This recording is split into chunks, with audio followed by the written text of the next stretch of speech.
शराब के कुंड में कोई है। आपको क्या लगता है वह क्या कर रहा होगा? ध्यान से देखने पर यह गिदोन है। वह शराब के कुंड में शराब नहीं बना रहा है, बल्कि चुपके से गेहूं की फसल काट रहा है। जब गेहूं की फसल काटने का समय आया तो मिद्यानियों ने आक्रमण किया और बड़ी मुश्किल से उगाई गई सारी फसलें चुरा लीं। दरअसल उस समय इस्राएली फिर से मूर्तियों की पूजा कर रहे थे और परमेश्वर के वचनों की अवज्ञा कर रहे थे, और मिद्यान इस्राएल को परेशान कर रहा था। इसलिए गिदोन इस डर से छिपकर और अनाज की फसल काट रहा था कि कहीं उसका काटा हुआ अनाज न छीन लिया जाए। लेकिन उस समय परमेश्वर का दूत गिदोन के पास आया और कहा, पराक्रमी योद्धा, परमेश्वर तुम्हारे साथ है। गिदोन इतना डरा हुआ था कि वह छिपकर गेहूं की फसल काट रहा था, लेकिन परमेश्वर उसे एक शक्तिशाली योद्धा की तरह इस्तेमाल करना चाहता था। इसलिए उसे हिम्मत देने के लिए उसने उसे कई चमत्कार दिखाए। अब गिदोन साहसी हो गया। उसने कनानी मूर्ति बाल की वेदी और उसके बगल में अशेरा खंभा तोड़ दिया। फिर उसने जोरदार तुरही बजाई और मिद्यानियों से लड़ने के लिए इस्राएली सेना को इकट्ठा किया। 33,000 लोग इकट्ठे हुए। मिद्यानियों की सेना की संख्या 1 लाख से ज्यादा थी, इसलिए यह उनकी तुलना में एक छोटी संख्या थी, लेकिन लोगों ने लड़ने की पूरी कोशिश की। तब परमेश्वर ने गिदोन से कहा, बहुत ज्यादा लोग इकट्ठे हुए हैं। अगर वे सभी लड़े और जीतें तो क्या तुम नहीं सोचोगे कि तुमने अपने दम पर अच्छा किया? गिदोन ने कहा कि जो लोग युद्ध से डरते हैं वे घर जा सकते हैं।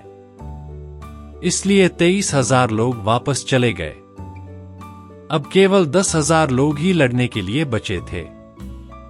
लेकिन परमेश्वर ने फिर कहा, अभी भी उनमें से बहुत सारे हैं। परमेश्वर ने उनसे कहा कि वे देखें कि लोग पानी के किनारे से कैसे पानी पीते हैं और उन लोगों का चयन करें जो युद्ध में जाएंगे। अंत में 1 लाख मिद्यानियों से लड़ने के लिए केवल 300 इस्राएली सैनिक बचे थे। परमेश्वर ने गिदोन से कहा, जो डर गया था, कि वह मिद्यानियों के शिविर में घुस जाए। जब गिदोन दुश्मन के शिविर में घुसा तो मिद्यानियों में से एक सैनिक अपने दोस्त को अपना सपना बता रहा था।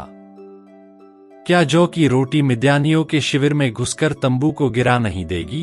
तब उसके बगल में बैठे उसके दोस्त ने कहा, क्या इसका मतलब यह नहीं है कि गिदोन यह लड़ाई जीत जाएगा? गिदोन ने यह कहानी सुनी और उसे प्रोत्साहन मिला। उसने 300 इस्राएली सैनिकों से कहा, उठो, अपने दाहिने हाथ में तुरही और अपने बाएं हाथ में मशाल वाला घड़ा लो, मेरे पीछे आओ। जब गिदोन और उसके 300 सैनिक मिद्यानियों के शिविर में पहुंचे तो उन्होंने घड़े तोड़ दिए, अपनी तुरहियां बजाईं और चिल्लाए, यहोवा के लिए। गिदोन के लिए फिर कुछ आश्चर्यजनक हुआ। मिद्यानियों के सैनिक इतने हैरान हो गए कि वे आपस में ही लड़ने लगे। ऐसा कुछ हुआ जो उन्होंने पहले कभी युद्ध के मैदान में नहीं देखा था। कोई भी इस्राएली यह नहीं कह सकता था कि उसने अपनी ताकत और शक्ति से युद्ध जीता है।